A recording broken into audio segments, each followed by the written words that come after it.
कुछ फिल्में इंतजार बढ़ाती, शोर मचाती हैं और जब सामने आती हैं तो मायूस छोड़ जाती हैं। ड्रामा सीरियल हम सफर से मकबूल होने वाली जोड़ी माहिरा और फवाद खान की फिल्म नीलोफर बदकिस्मती से उन्हीं फिल्मों में से एक है।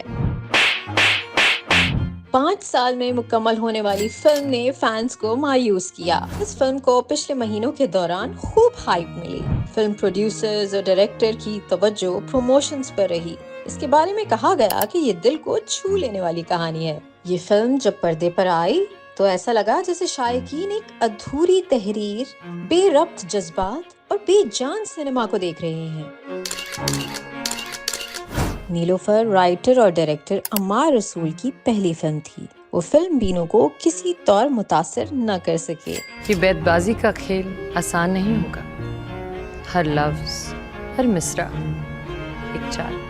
118 मिनट दौरानिये पर मुश्तमिल नीलोफर की कहानी में ऐसी ताजगी, रफ्तार और गहराई महसूस नहीं हुई जो फिल्म बीनों को अपनी जानिब खींच पाती। अलबत्ता फिल्म की लोकेशंस, विजुअल टोन खूबसूरत थे, लेकिन सिर्फ ये चीजें फिल्म को कामयाब नहीं बना सकती। फिल्म की कहानी शायर मंसूर अली के गिर्द घूमती है, जिसकी इत्तेफाकन नाबीना लड़की नीलोफर से मुलाकात होती है। फिर दोनों के दरमियान खामोश, गहरी और शायराना मोहब्बत परवान चढ़ती है। हीरोइन नीलोफर यानी माहिरा खान का किरदार इतना कमजोर लिखा गया कि वो किसी तौर मरकजी किरदार महसूस ही नहीं होता। इस फिल्म के शुबा अदाकारी में ओवर ड्रामा और अंडर परफॉर्मेंस दोनों इकट्ठे नजर आते हैं। कम स्क्रीन टाइम के बावजूद फैसल कुरैशी, बहरोज सब्जवारी, मदीहा इमाम, समिया मुमताज और दीगर ने किसी हद तक अपने किरदारों से इंसाफ किया। फिल्म के गानों का दौरानिया जरूरत से ज्यादा मुख्तसर लगता है।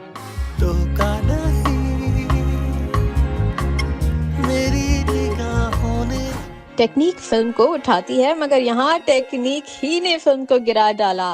नीलोफर का मौजू अच्छा था, मगर फिल्म साजी, कहानी बयान करना और किरदार को तराशना, ये सब वो जिम्मेदारियां थीं जो फिल्म उठाने में नाकाम रही। गर्ज नीलोफर एक नाकाम कोशिश है, एक ऐसा सफर जो शुरू हुआ, चलता रहा, मगर मंजिल तक ना पहुंच सका।